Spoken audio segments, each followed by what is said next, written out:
Prezados irmãos que nos acompanham nesta corrente de luz, que é o Evangelho no Lar da Casa Espírita Eulália Nogueira, boa noite.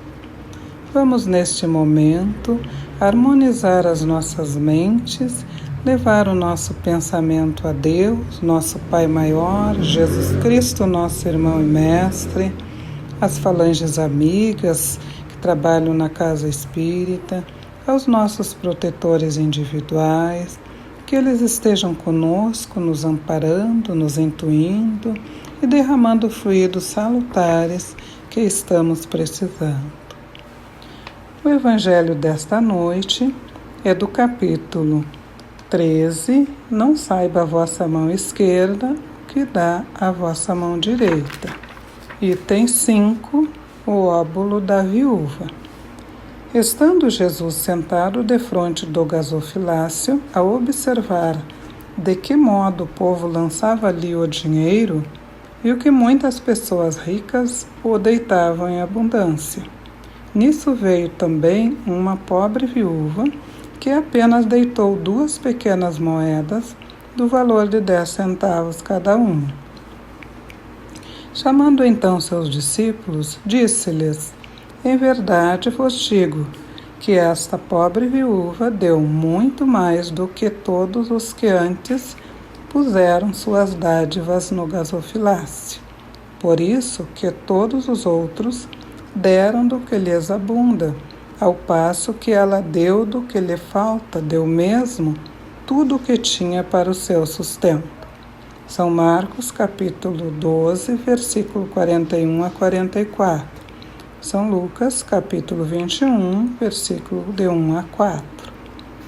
Muita gente deplora não poder fazer o bem que desejaria por falta de recursos suficientes e, se desejam possuir riquezas, dizem, para lhes dar boa aplicação. É sem dúvida louvável a intenção e pode até em alguns ser sincera. Dar-se-á, contudo, seja completamente desinteressada em todos? Não haverá quem, desejando fazer bem aos outros, muito estimaria poder começar por fazê-lo a si próprio, por proporcionar a si mesmo alguns gozos a mais?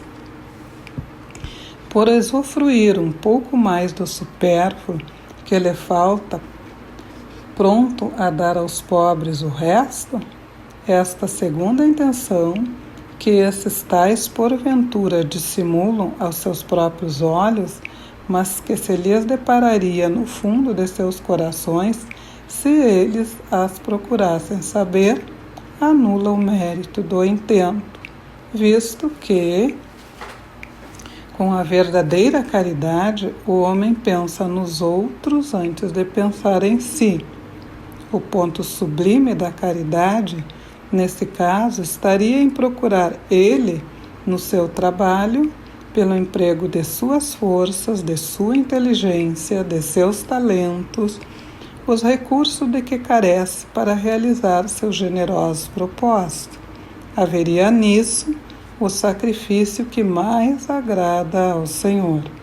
Infelizmente, a maioria vive a sonhar com os meios de mais facilmente se enriquecer de súbito e sem esforço, correndo atrás de quimeras, quais a descoberta de tesouros, de uma favorável oportunidade aleatória, do recebimento de inesperadas heranças.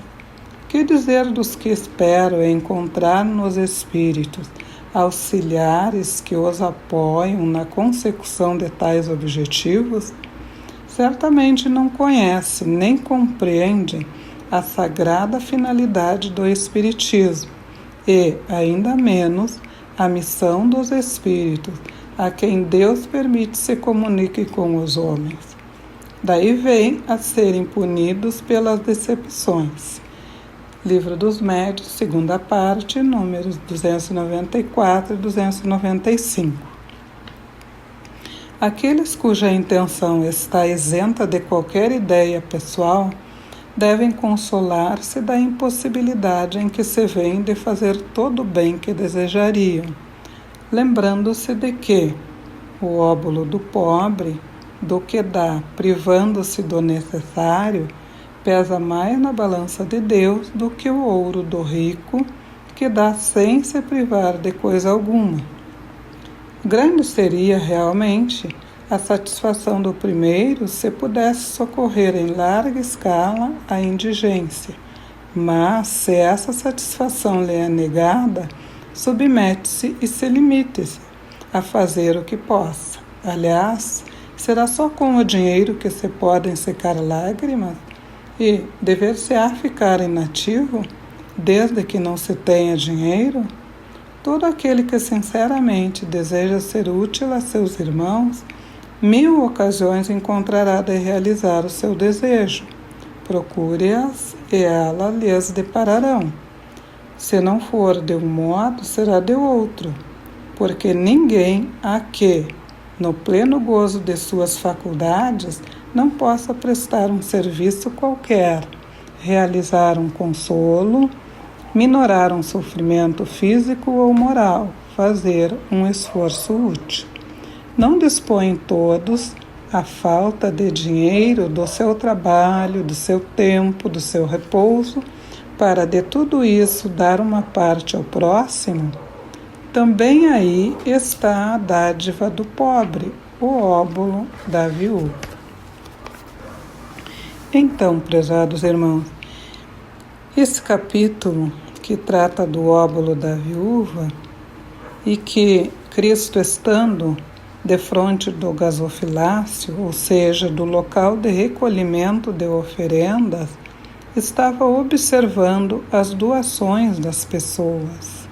E quando a viúva depositou as suas parcas moedas, ele aproveitou para esclarecer a seus discípulos a importância da caridade dada sem ostentação e do coração, verdadeira caridade, aquela que possivelmente deixe falta daquilo que é necessário a cada um de nós. Porém, os homens, enquanto seres encarnados, procuram ter do que ser pessoas e buscam enriquecer para depois fazer a caridade na sua maioria das vezes. E se o fazem, ainda julgam aquilo que estão fazendo, julgam a pessoa que recebe. Isto não é caridade, isto é vaidade, isto é egoísmo. Porque, como o Evangelho coloca, o ponto alto da caridade é o emprego das nossas forças, de nossa inteligência, dos nossos talentos para realizar os nossos propósitos. E principalmente aqueles irmãos que querem ajuda espiritual para enriquecer. Estes certamente serão cobrados numa próxima encarnação, porque ao encarnarmos, a maioria de nós trouxe um plano traçado para a nossa evolução. Mas como evoluir se ao nosso lado tem irmãos que necessitam de nós? Não é possível evolução individual, ainda que ela seja o nosso plano evolutivo. Mas ele só vai acontecer se nós estendermos a mão a todo irmão que, como nós, está necessitando. E nesta noite, irmão, aproveitando esta maravilhosa lição, vamos fazer a caridade, aquela caridade que não é uma caridade material, é a caridade da oração. E elevando o pensamento a Deus e a esses espíritos que estão nos protegendo e nos abençoando, vamos rogar a eles não só por nós, vamos rogar àqueles que sofrem, quer sejam males físicos ou espirituais, que estão nos hospitais, que estão nas residências, que andam pelas ruas, que estão nas prisões, que são nossos irmãos, e que precisam de ajuda, que eles recebam os fluidos necessários para equilibrar as suas forças, para recuperar a sua consciência da necessidade de evolução.